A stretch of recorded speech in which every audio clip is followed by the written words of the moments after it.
Welcome to another exciting moment of Mentorship Hour live here on Redeemer Television Channel 25 and on Redeemer Media Network Facebook page and also on Redeemer YouTube channel.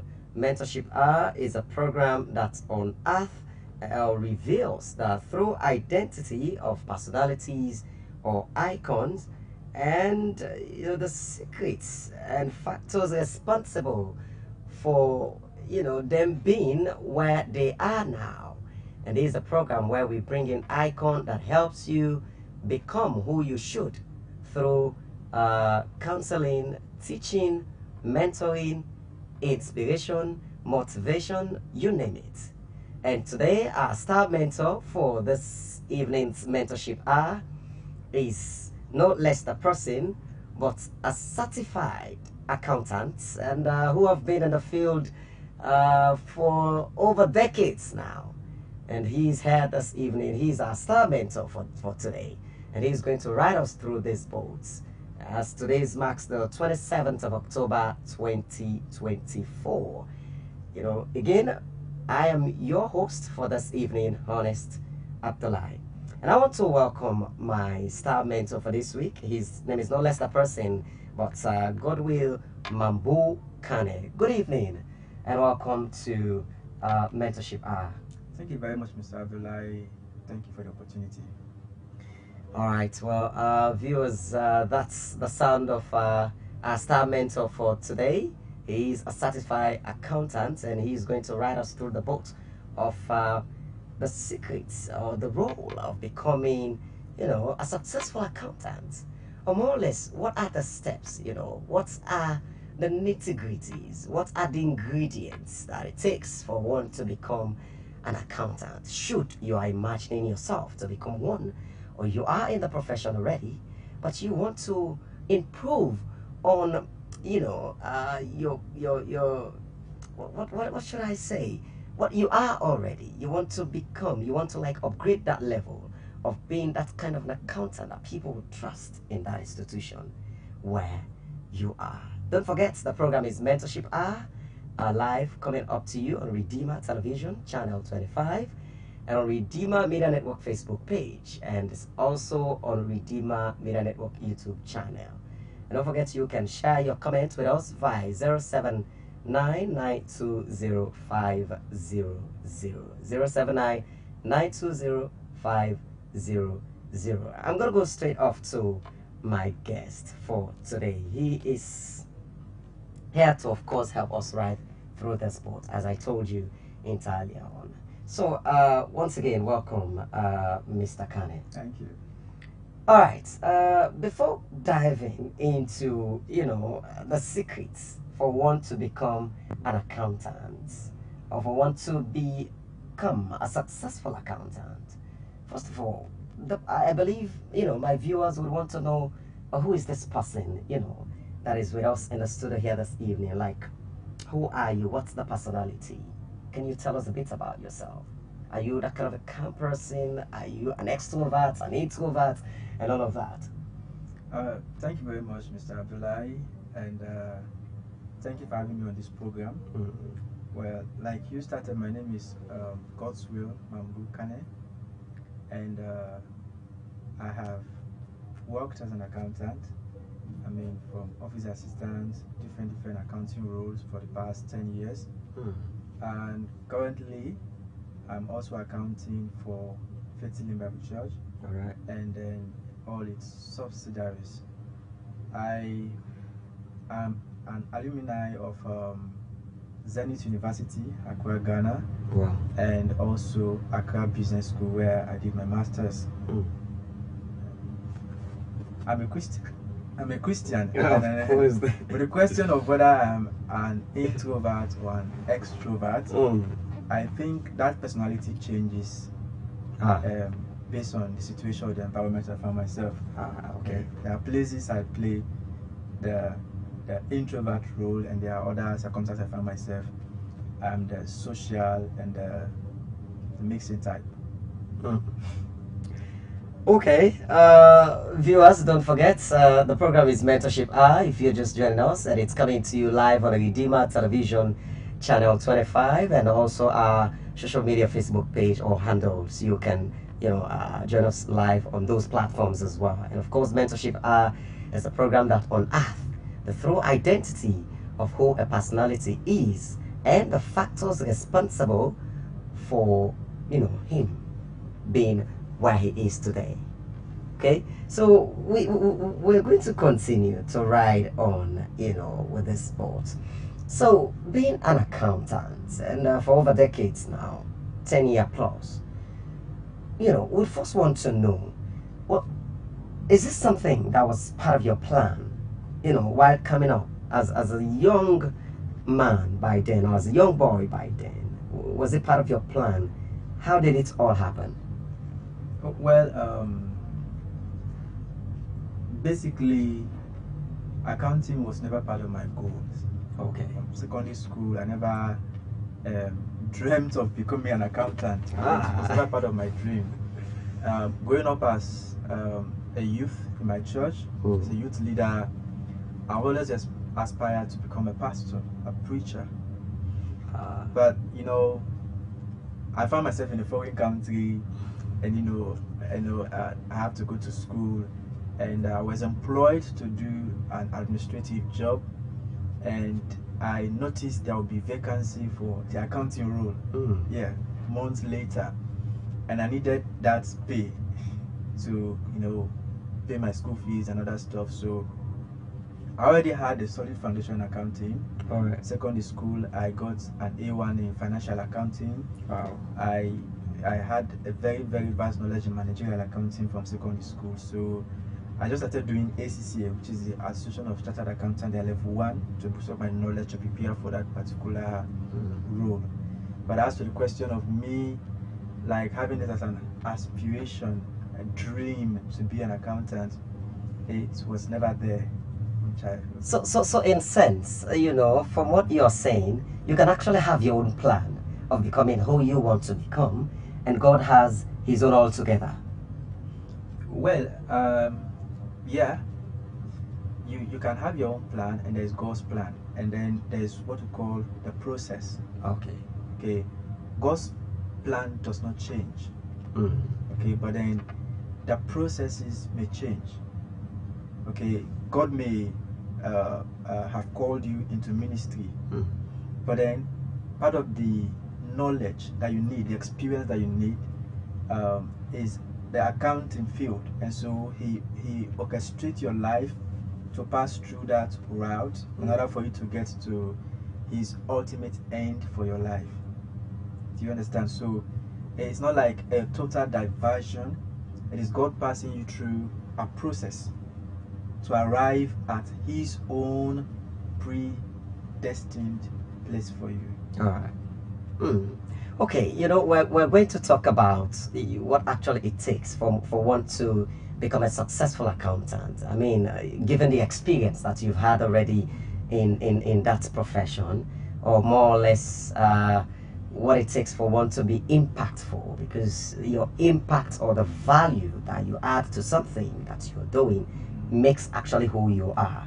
But let's first go to, what are the steps, that you take, or what does it take for one to march into or to navigate into becoming an accountant? Okay. Yes, to say I want to become an accountant now, like you are. So yeah, what are the roads should I pass through? Okay. Well, it actually depends on your current academic level. If you are in junior secondary school and you are writing in Sierra Leone we say the Beke, other places BEC, it's junior WAEC in other countries. So if you are at that level, you are on the path to senior secondary school, then the best thing you can do is to choose the commerce stream. Okay, because that is where you start building your foundation to understand the skills and the technicalities of accounting, the principles, the standards of accounting. That is if you are in junior secondary school. because in your senior high school, you are going to be taught the things that you are going to expand on in university. So it is the right place to build a solid foundation. It's the right place to build a solid foundation. So the first thing you need to do is to ask yourself whether you really want to become an accountant. Check your passion. All right. If you have the passion, you're in junior secondary school, choose the commerce stream. But then there are other people also who have left secondary school. Maybe they were science students in secondary school, or they were art students, and then after secondary school they change their career and their career goals. You now want to become an accountant. In that regard, there are other paths.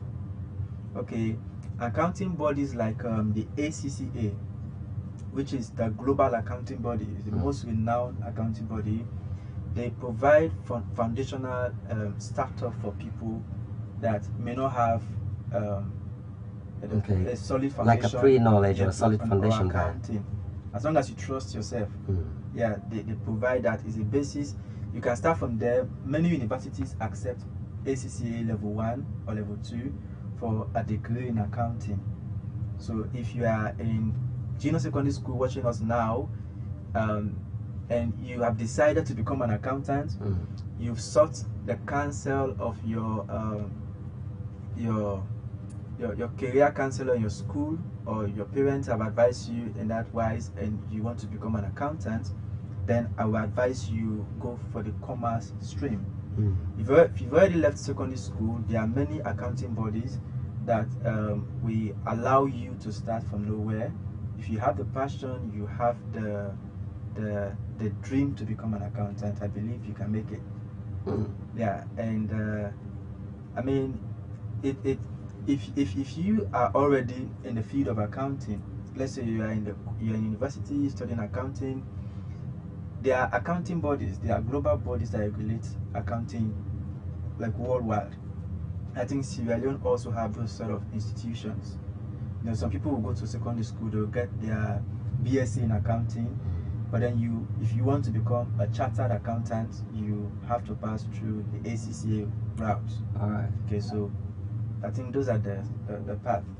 Okay, you know, there are some sort of critical issues, you know, many a times that pop up whenever someone tends to become, you know, a better version of him or herself in a particular profession. Here is a situation where, you know, your parents could have done accounting, or your father perhaps may be an accountant, a retired one, and wanting you to, you know, tread that path as his child, yeah, and you may not have the passion to go and do this, you know, course or become an accountant, but since your dad is the one that is, you know, sponsoring or financing your academics and all of that, so he tends to force you, or the parents tend to force you to actually go to that path, yeah. And there are also some other people who tend to go into that path simply because they would be saying, okay, when you go to the field of accounting, you know, you are privileged to control a huge amount of money, institution money, and all of these things. So how should one manage, you know, or handle that aspect? Well, first, we must understand that that our parents want the best for us. Yeah, I think the reason why most parents try to make career decision for their children is because in their own opinion that is the best thing to do. That is the best path to work. Some parents make such decisions because they think this place is more economical, this place is more marketing, this is what is trending, so I want my child to be on this particular field. And so we must first understand that no parents will force you on a career path because they hate you. So their intentions are pure. Okay. But then we must also understand that whatever you do not have passion for, you are less likely to excel in. Okay. That is, if you, the child, you, the boy, the girl, the man, the woman, if you do not have passion for accounting, or you are not the calculation type, it is not even in your dream, and you are forced to go on that field, you will perform very, very poorly. Your academic performance will be so poor, you may begin to question your own intelligence. You are not stupid, but you are just where you are not supposed to be. So for anyone that finds themselves in that situation, I think no matter how tough your parents may be, there are people they listen to. Okay. And so if you are convinced that this is not the path for me, and my dad or my mom, who is paying my school fee, who is the chief sponsor, wants me to go on this path, there are people that they listen to. So you have to go to those people, maybe an elder in the community or a career guardian in your school, and they will sit your parents down, they will sit your guardians down, and they will tell them the impact it will have on you when they force you to go on a path that you have no passion for. You have no passion for accounting, and your dad wants you to go there. You have to look for elders in society, or your career guardian in your school, or if you are a Christian, your pastor. Yeah, I mean, your pastor will be able to definitely prevail over your parents. You call them and explain to them, this child have passion for this particular field. If you force them to go this way, this is what will be the result. Like, or are you also saying the pastor could also step in the place of prayer as well? Yeah, the pastor can pray, and the pastor can also sit with the parents. All right. Yeah, and share with them the child's concern. Yeah, like I started, the intention of the parent is good, and so when they are convinced that their good intention may produce a negative result, there is high tendency that they will change their mind. There is high tendency they will change their mind. So whoever you think your parents listens to, whether your pastor, your career guardian at school, one of your uncles, or anybody respected in your community that your parents will never say no to, you have to convince those people, and then they'll be able to pass the message on to your parent. That is, if you are not able to do that. All right. I want to bring you to one interesting area. You know, the aspect of whether there are any signs or symptoms, you know, that one could actually see or picture and realize that through these signs, through the symptoms, be it through their school days, or you know, when they are coming up as kids or as boys, or as a child, is there that kind of a thing that would actually let you know that I think I'm called to be an accountant? I think, you know, this is a path for me, and all of that. Does something like that exist? Well, the biggest sign is your passion. Oh. Yeah, your passion is the biggest sign. It's the greatest sign. If you are in school and you deeply aspire to become an accountant, it is in you, and you find interest and motivation in studying all accounting related subjects, that could be a sign that you are called into the field of accountancy. All right. You understand? Your passion will influence your motivation, and so your motivation can be a sign or a pointer to your calling. Okay. Yeah. Okay. You know, because sometimes some people would say, for instance, once you are in school, be it junior or high school, and you're doing well in a particular subject matter or in a particular module, then that's maybe your area of strength, or you know, that path could be a fine path if you happen to choose that path. Okay. Well, actually, it's not always the case. Okay. There are instances where you have this particular teacher responsible for this particular subject that just know how to teach that subject to your level of understanding, and so you find yourself excelling in that teacher's subject because his teaching method, his teaching pattern just aligns with your own learning pattern. Okay. And so you're able to grasp the concepts of the subject your teacher is teaching you. And so just excelling in a particular subject is not a complete sign that that could be your calling. Like I said earlier, you may be excelling, but then what is your passion? What is your motivation for wanting to become an accountant? Do you understand? I've met people who loved and excelled in subjects in schools because of the teacher. The teacher was nice to them, was kind to them. They just love what the teacher do, and they fell in love with his or her subject. You understand?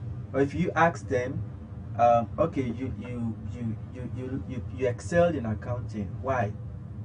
Oh, my teacher was very good, was very nice. He had all, she had all the time to teach me. Yeah. But then when you ask them, do you want to become an accountant? What is your motivation for becoming an accountant? Why do you want to become an accountant? And so you have to check your passion, and then you have to check your motives. Okay. You have to check your motives. And when the motive and the passion aligns, then you can boldly say you have received the signs for a call into accountancy. Okay. Well, viewers, if you are just joining us, don't forget your show is Mentorship Hour, coming up to you live on Redeemer Television Channel 25 and on Redeemer Media Network Facebook page, and also on Redeemer YouTube channel. Today we're having a star mentor here who is Godswill Mambu Kane. He's a certified accountant, and he has got a wealth of experience in this profession, and he's here today to counsel us, to teach us, to take us through what it takes to become that successful accountant that you imagining yourself to be, or the successful accountant that you wish you want to become. He has been there already, and he's taking us through that experience. Don't forget, he's our star mentor for this week, and you can also be part of this show via the text message number, or you can call on 079-920-500. We're going to continue to ride through. So you've actually taken us through the aspect of how can I become an accountant? What are the paths that I have to navigate through, that I have to pass through to become that accountant that I imagine myself to become? Now let's come to the aspect of the ingredients needed for one to become successful in the accounting profession, or the profession of being an accountant, or being impactful, if so to speak. Because as I started saying earlier on, whatever profession you find yourself, or whatever thing you are doing, is the service that you provide, is how impactful that you are in that particular thing that you are doing, that actually tells your value and all of that. So what are the ingredients that one's need for you to become that successful accountant? Like I said earlier, apart from your passion, you need integrity. Okay. You cannot become a successful accountant, you cannot be impactful in the organization that employs you if you do not have integrity. Okay. There's a scripture in Proverbs chapter 10 verse 9. It says, whosoever worketh uprightly shall be secured. Okay. But anyone that perverts his way shall be known.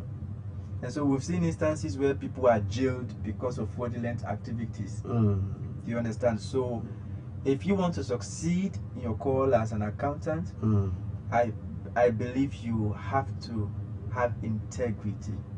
Okay. Because here is a situation, you find yourself playing with millions of leons or dollars, whatever currency you play with. Okay, and this money is not your own, and then you have your own personal needs to take care of. Most definitely. Do you understand? And you are paid a fraction of that, and you have been given the responsibility to keep this money. Account for it. That is, we are leaving it in your charge, at the end of the day, you have to tell us how it was spent. Who did he give it to? Why? Where are the evidences? You understand? The money is in your hand. It's not for you. It is to give out to the interest of the institution. I'm sorry to chip in. You are actually, systematically taking us through now who an accountant is. Like, you being this person that should account for this. Yeah. Okay, let's write. So, you need to have integrity to handle an organization's fund and not manipulate your way. Like the scripture likely says, when you walk in uprightness, you will be secured. But then when you perverse your way, perversion means manipulation, changing figures. When you do that, it says you will be known. And if you are working in some institution, they are going to jail you. Okay. You are going to lose your respect, your personality. You have that prison stigma on you. Do you understand? Yeah. So integrity is key if you want to succeed as an accountant. Of course, I've spoken about passion. Sure. Okay, I want to do this. I have the desire to do it. And then you have to have integrity. Integrity is what you do when nobody is seeing you. Maybe you find yourself in an institution where nobody is financially inclined. You are the only boss there. Yeah. And so you now take advantage of the ignorance of the people and start manipulating your way. So you need integrity, because at that point, the man is not seeing you. It's only God and yourself. Okay. Yeah, it's only God and yourself. But integrity will make you behave rightly even when human eyes are not seeing you. So in sense, this brings us to the aspect of how does one maintain, the area of accountability and transparency and all of that. Yeah. The hallmark is integrity. In fact, if you are watching this program, I just want to believe that you are a Christian. Okay. Okay. If you are not a Christian, I will encourage you to become one. Okay, you can call the line that the host just announced, and then I believe that you are a Christian. And apart from the field of financial accounting, we are all accountable to God. Okay. And so, as an accountant, you have double layer of accountability. You are accountable to your institution, the management that employs you. Okay. And then you are accountable to God. Romans chapter 14 verse 12, it said, we shall all give account to God. Exactly. All of us. So whether man sees you or not, there is somebody that you cannot hide from. There's somebody that you cannot hide from. That's where integrity plays in. Because human beings are not seeing you. There are institutions where they have cameras all over. Some people know how to dodge cameras and still go ahead and do what they want to do. But then you may escape the camera, but you will not escape the all-seeing eye of God. All right. Our Lord Jesus Christ gave account before he went to heaven. John chapter 17 verse 12. He gave account. He said, of all that you gave me, I have lost none. I've kept them through your word. All right. Except the son of perdition. Everything you gave me, I have not lost anything. That's accountability. Do you understand? So you must go in that field with that understanding that your accountability is first to God and then secondly to your institution. And in areas where your organization will not be able to spot you, God will be able to spot you. So in whichever way somebody is seeing you, you are not completely free. Okay. Wow. All right. Continue to stay with us, viewers. The program is still Mentorship Hour, coming up to you live on Redeemer Television Channel 25 and on our social media platforms. And you can also catch us live on those platforms as well, watching this program. Of course, we're having our star mentor for today, who is no less the person but Godswill Mambu Kane. He is a certified accountant and he has got wealth of experience in this profession. He has been to Ghana. We've not talking about how he was coping with this profession in a foreign land there. He's a Sierra Leonean, mind you. and he has been there as an accountant as well in a very big institution. He would come to talk to us more about that. Meanwhile, we want to go for a break. And when we come, we are going to continue to talk about the aspects of, maintaining moral values in the profession. We're also going to talk about the aspects of, as young as he is, and handsome, we must say, or we must confess that, how has he been managing, the aspects of he being in an institution with, opposite sex and all of that, and he's controlling the financial aspect of that institution. But let's continue to stay tuned and stay focused. We're going for a break, and when we come back, we're going to continue riding on the ship. The sailor is still in the ship. Continue to stay with us. It's still Mentorship Hour with me, Honest Aptalai.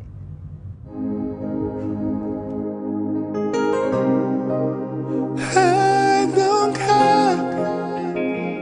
Stick with Jesus. Oh, well. Oh, well. Oh, well. Oh, oh, oh, I don't care. I'ma stick with Jesus. Here's my ecstasy. It makes me feel highly, highly, highly. I don't care. Stick with Jesus. I'ma stick with Jesus. Here's my ecstasy. Makes me feel highly. Makes me feel higher, higher, higher. Oh, whatever the problem that I may face, I'm never letting go of who I believe in. Oh, yeah. I know in my heart and my spirit that nothing can separate me from the love of Christ. Oh,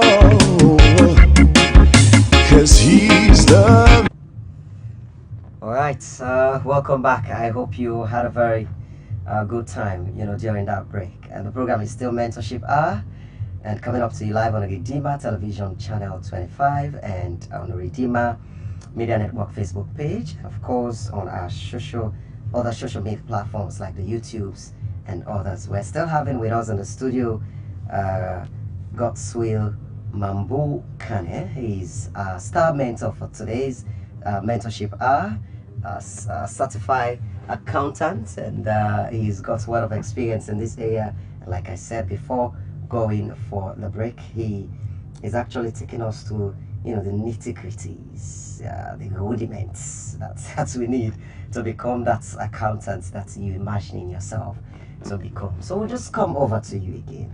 We told our listeners before going that we are going to talk about the moral aspect, like how do one maintain moral values in this profession of an accountant or the field of accountancy, especially where you are in an institution where you have the opposite sex, like a lot of females, you're working with a lot of females, especially when you were in a foreign land there in Ghana, as you were, saying inter alia. So how do one, handle that area, the area of moral values? Well, I think it all boils down to your foundation. Okay, the Bible said, if the foundation be destroyed, what can the righteous do? All right. Okay, you have to approach everything in life with a sense of purpose. Yeah, you have to approach every aspect of your life with a sense of purpose. And so let's say you have been employed in an institution to work as an accountant. You are coming there for a purpose. And you should know that the office you are occupying is a sacred one. The office of an accountant is sacred, which means integrity, moral uprightness is expected of you. All right. Yeah, so these ones go line in line. If you want to serve as an accountant, you must have integrity, and then you must uphold moral values. Okay. You must uphold moral values.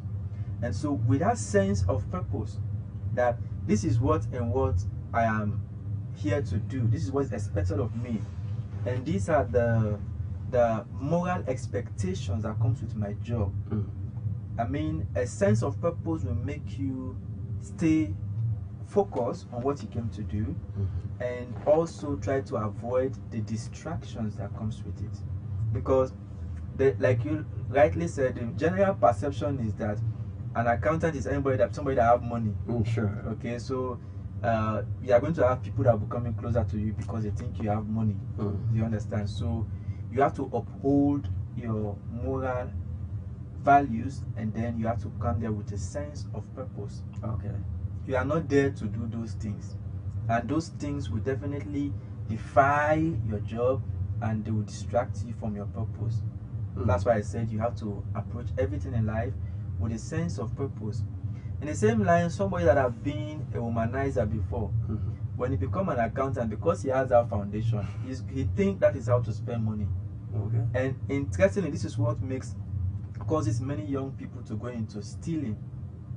Okay, because when you go into humanizing, it's an expensive adventure. Okay. Yeah, humanizing is an expensive adventure, and so if your salary cannot afford that particular life, you'll be forced to steal to please these multiple women you are going out with, and you end up disgracing yourself, your family name, and land yourself in jail or in huge debt. If the organization decide not to jail you, they'll put you in a very huge debt that you may live your whole life trying to pay. And so get a sense of purpose and understand that these characters, these vices can destroy you, they can destroy your life, and they can destroy your purpose.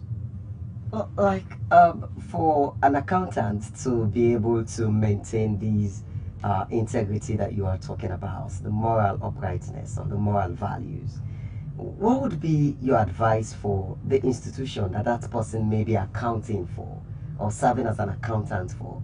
Because that also has, a huge path as well for this person to be able to actually handle the aspect of, the integrity that we're talking about. Well, on the part of the organization, I think every organization must have structures. Okay. And so the accountant is not the last stop. Okay, that is why in every institution where there's an accountant, there should be auditors. Okay. Internal auditors.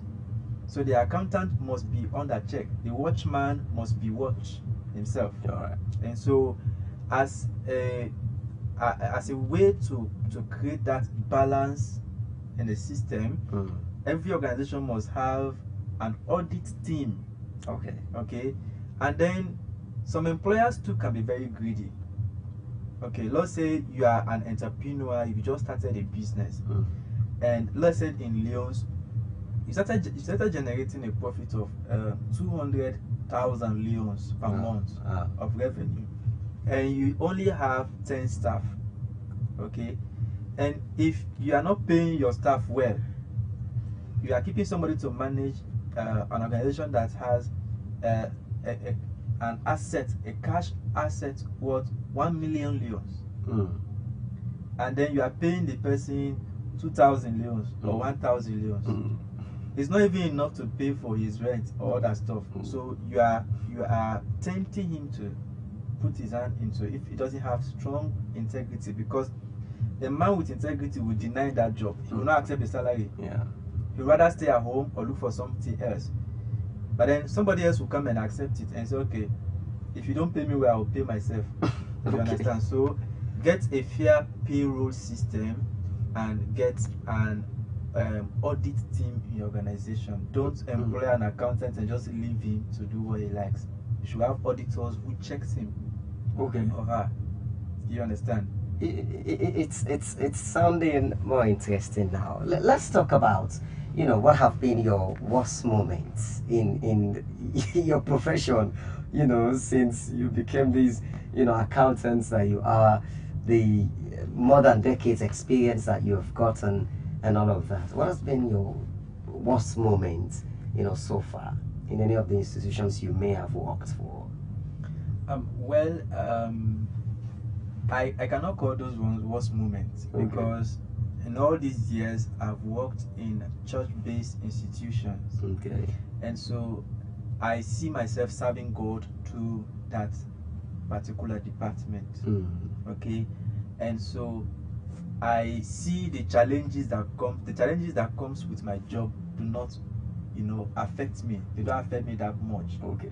They don't affect me that much. But then the biggest part in accounting, the biggest challenge you have is people's expectation. Mm. They believe that you are an accountant, you are the one handling the organization's money, therefore you have a whole lot of money. Okay. And then you have people bringing their challenges, their problems to you.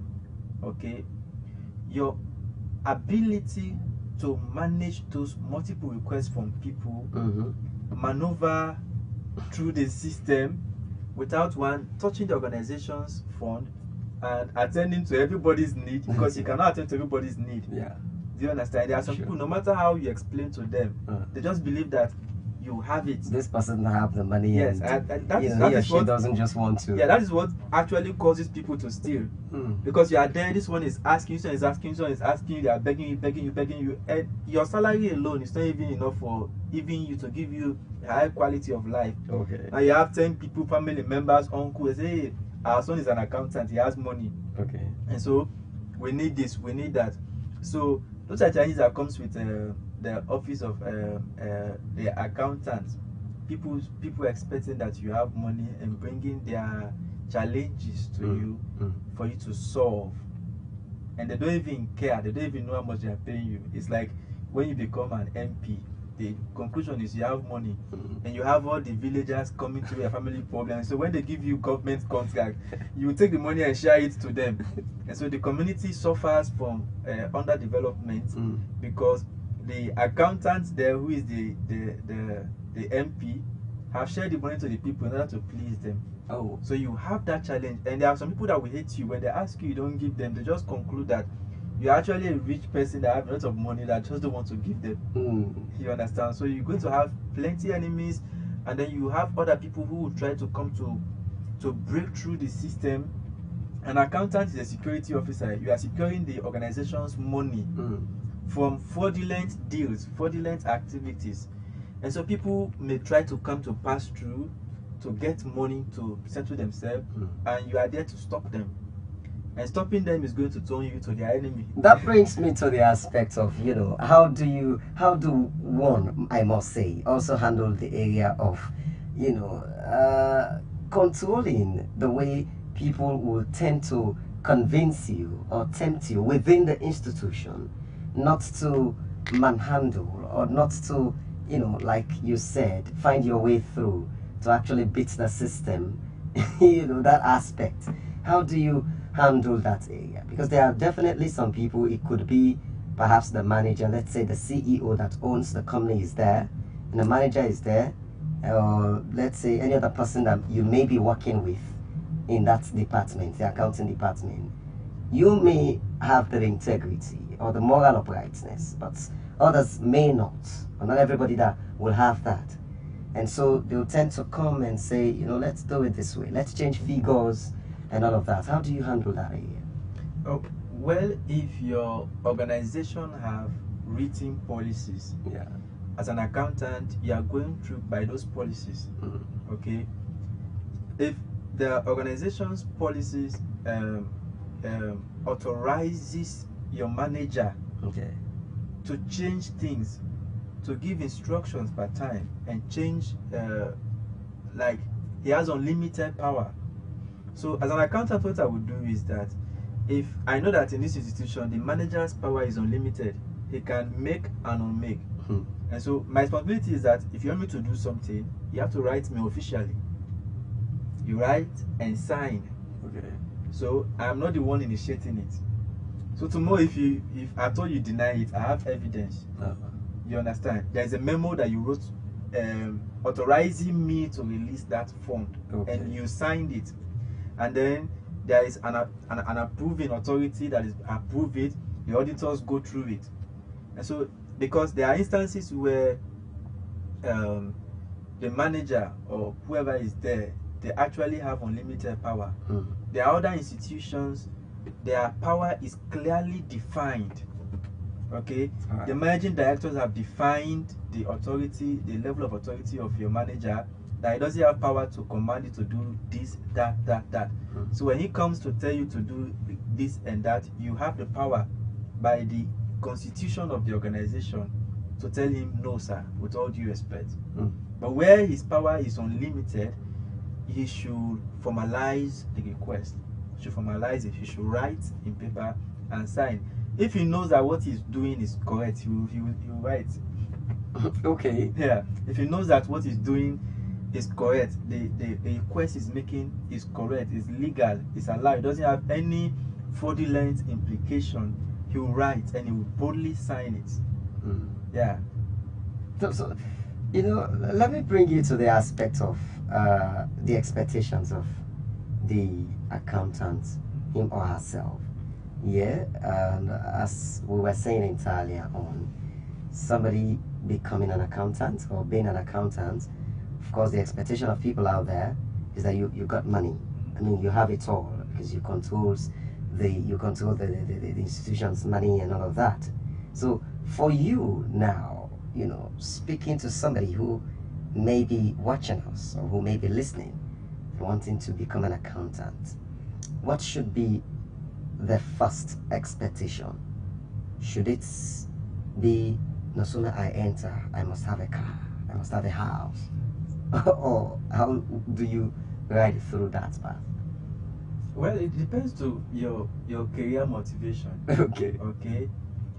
There are some people, the phase at which they are in life, those material things, car and house, is their only goal. Okay. And so if that is your goal, make sure you apply for job in an organization that have enough money. Okay. Yeah, there are institutions that are very rich. When you work there as an accountant, you are going to have your own official car, you are going to have your own housing allowance. Okay. And most of the times these monies are huge enough for you to start building your own house. Do you understand? But don't go and apply for a job in an organization whose yearly turnover is 100,000 leons. Okay. You understand? Even the founder does not have car yet, and you want to drive car. Do you understand? You can only do that if you steal the entire organization's money, and you know. So, if your dream is to buy car, and you want to work in 1 year or 6 months and buy car, check the profile of the organizations you are applying for. Check their payment system before you apply to work there as an accountant. Okay. Because nobody can give what they don't have. I can only give as much as I have. If I cannot provide an official car, I don't have it in me, then don't come to my organization. Okay. All right, viewers, the program is still Mentorship Hour, and it's coming to you live on Redeemer Television Channel 25 and on Redeemer social media handles as well, television, mind you, and you can still join us by the number 0799200500. In a moment from now, we may be wrapping up with the program, but let's go into our text box and see what we've got there. So our star mentor for today could just go through them and give us answers to your questions. This one is saying, good evening, sir. I am a young man and I aspire becoming an accountant, but my parents want me to become a medical person. What would be your advice? Right. Another one is saying, good evening, an interesting program. So should I become an accountant and the CEO of the company wants us to manipulate the system unknowing to the managers, I mean the finance, what should I do? Okay. Okay. Another one is saying, what should I expect as challenges if I have to enter this field of accountancy? All right, I think quickly you can just, take us through. I think we've answered the three questions. during the program. Yeah, the first one having an issue of the parents forcing you to choose a career path that you don't have. I think if you start from the beginning of our program, we did say you have to get somebody that is your parents cannot say no to. Most definitely. Yes, explain to them, convince them. I mean, they can be able to pass that message to your parents. They will tell your parents the danger in them forcing you to choose a career path that you don't have passion for. You will fail. There are many people that are dumb in classes. They are not naturally dumb. They are just where they are not supposed to be. And then, if your CEO is asking you to manipulate figures, like I rightly said, there are times you find yourself in that kind of situation. If your boss, your immediate boss, has unlimited power based on your institution's mandate to make such demand, let them do it officially. You understand? I would like my boss to communicate to me officially. You want this, you want that, you write me officially, and then you copy whoever has to be copied, and I have my copy, and then it's not my money.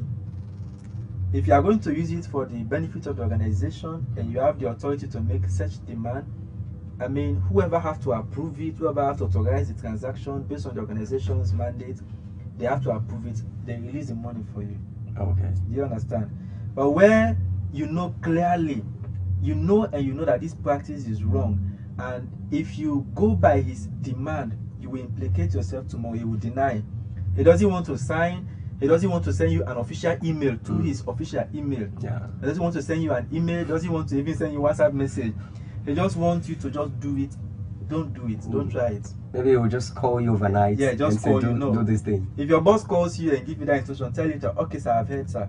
I'll do that right away. Sir, please, can you send me an email to that effect? Let him send you an email from his official email. All right. Instructing you to do. When he does that, you start the process. You don't have to fight him.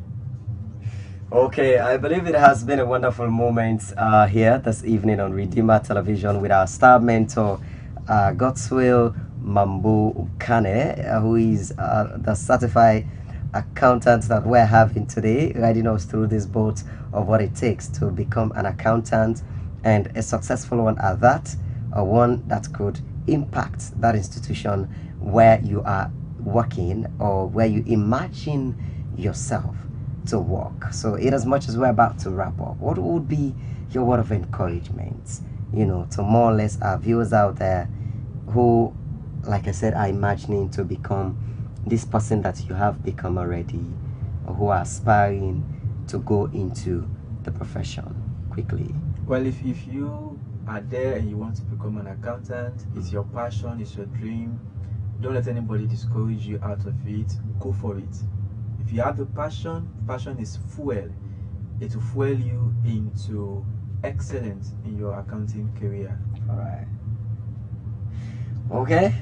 Thank you so very much, beautiful viewers. That was our star mentor for today's mentorship hour, Godswill Mambu Kane, a certified accountant with decades and more years of experience in the field of accountancy or in the accounting profession, and he has been an accountant in foreign countries, and he has come now to continue to thread that path in his own country, Sierra Leone. Well, it has been a wonderful moment with you here on Redeemer Television with this beautiful program, Mentorship Hour. It is, of course, the program that unearths the true identity of who a personality is, the secret of what it takes for him or her to be where he is today, as we have just done, and they use that experience to teach you, to counsel you, to guide you to become that person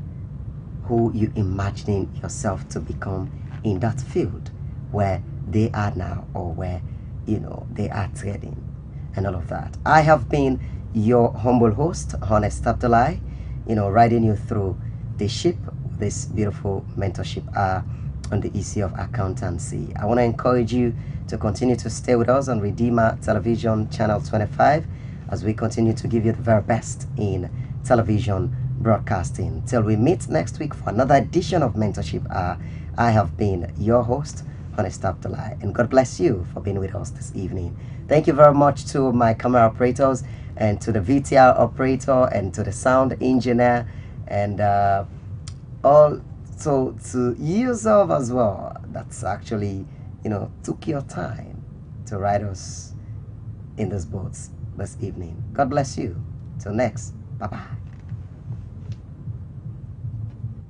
This is a clarion call, a call to redemption, a call to healing.